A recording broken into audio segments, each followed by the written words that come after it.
Hello everyone, She's Marie here. Today I'm going to be talking about 3 builds that I believe are going to be insane with Void 3.0.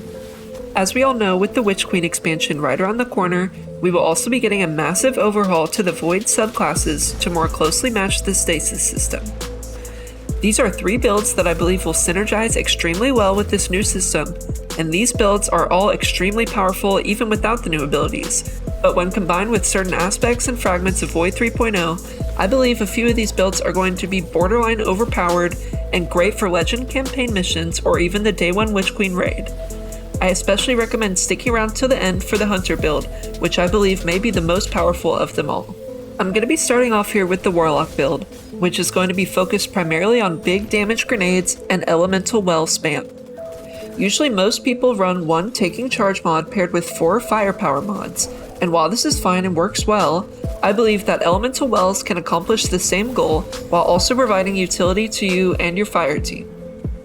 The essentials for this build are 3 explosive wellmaker mods, 1 well of life mod, and 1 bountiful wells mod. I paired this build with Verity's Brow and Traveler's Chosen, Deafening Whisper, and Royal Entry. These all have the ability of dealing void damage, which procs stacks of death throws, which is what will primarily generate most of your grenades damage. When using Deafening Whisper, Royal Entry, grenades, or your Nova Bomb, explosive kills have the chance to generate 4 solar wells, which will not only give you half of your grenade back, which is roughly equivalent to the firepower build previously mentioned, but it will also provide you with rift or melee energy if either of those abilities are still charging.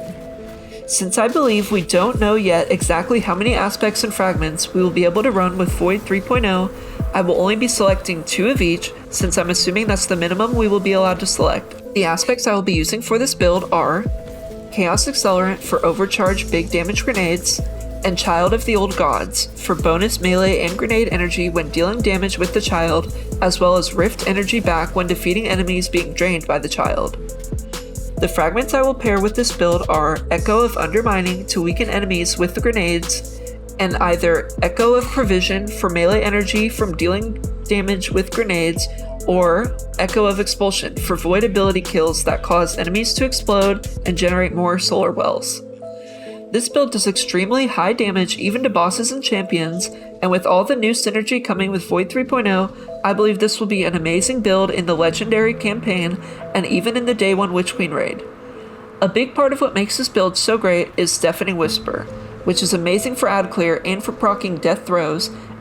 With Traveler's Chosen, I can kill 10 enemies to store a second grenade to use at any time I want to deal big damage in a short period of time. Pairing Royal Entry with this adds a big chunk of DPS, and considering how good Gallahorn is right now, almost all legendary rockets have gone up in value. The Titan build shifts the focus to be more towards spamming grenades and infinite overshield barriers. This build uses Heart of Inmost Light, which allows for abilities to be empowered by using other abilities, which makes barriers gain extra health and allows for some insane grenade and melee damage, as well as very fast recharge rate. The essential mods for this build are 3 firepower mods, 1 heavy-handed mod, and taking charge. Now I know what you're thinking. Why am I using firepower for this build if I just explained why solar wells are better for grenade spam? The reason for this is because I am pairing this build with Ruinous Effigy, which is having its block drain damage nerf reverted. Bungie also went ahead and said that its draining effect will be able to create orbs with this mod.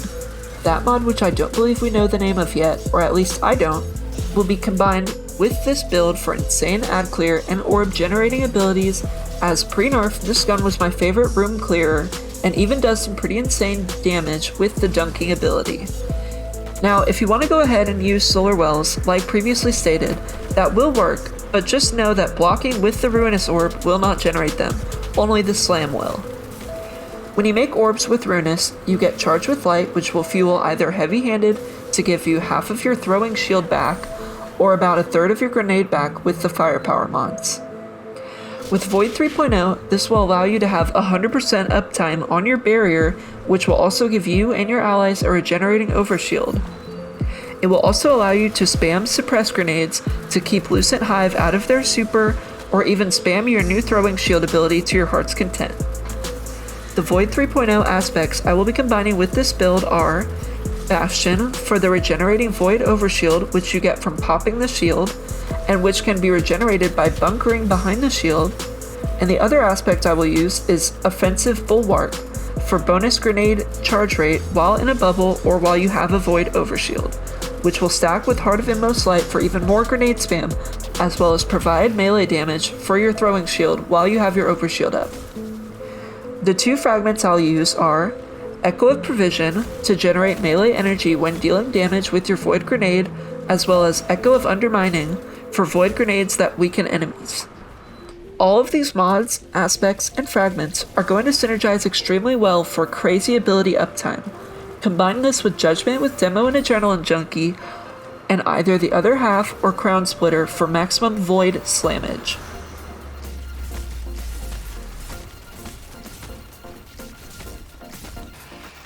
Finally, the build I'm most excited about is the Hunter build. This build is focused on invisibility and weaken spamming, as well as maximum suppression and crowd control. This build uses Graviton Forfeit for improved invisibility uptime, as well as these combat style mods: Cellular Suppression, Warmind's Longevity, Grasp of the Warmind, Taking Charge, and Protective Light. The theory of this build relies pretty heavily on the idea that enemies that are suppressed by Warmind cells and by Tractor Cannon will be able to proc Void 3.0 abilities that synergize with suppression, such as, most importantly, Stylish Executioner. Stylish Executioner states that defeating a Void debuff target, aka weakened, volatile, or suppressed, grants invisibility and true sight, as well as giving your next melee attack the ability to weaken enemies. If this works with Cellular Suppression, you will essentially have infinite invisibility uptime and melee debuffs with the use of Warmind cells. A key tip to this build is that you can let your Warmind cell stay on the ground until it's about to explode, then use Grasp of the Warmind to pick up the cell and throw it, resetting its timer and allowing it to basically act like a brand new cell. Another key tip is that you can shoot weapons like Deafening Whisper or Deathbringer, then swap to your 7th Seraph or Ikelos weapon to generate Warmind cells without even needing to shoot your primary.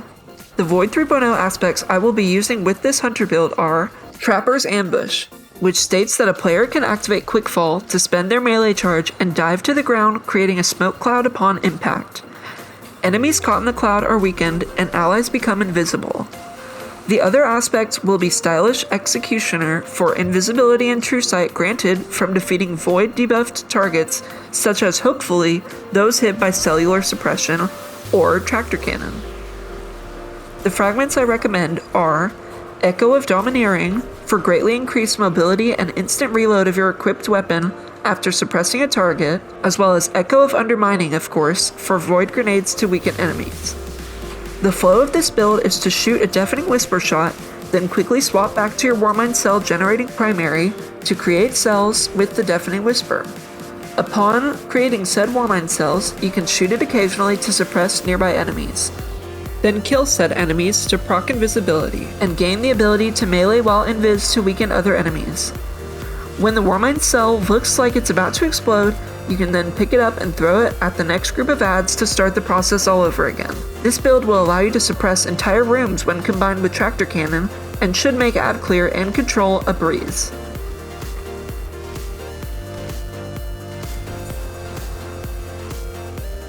If you made it all the way to the end, please consider dropping a like and subscribing, as it means a lot to me and you can always unsub later if you feel like it. Thank you all for helping me reach over 130 subscribers, it means a lot to me, and I hope you all enjoy and continue to enjoy my content going into the Witch Queen. Peace.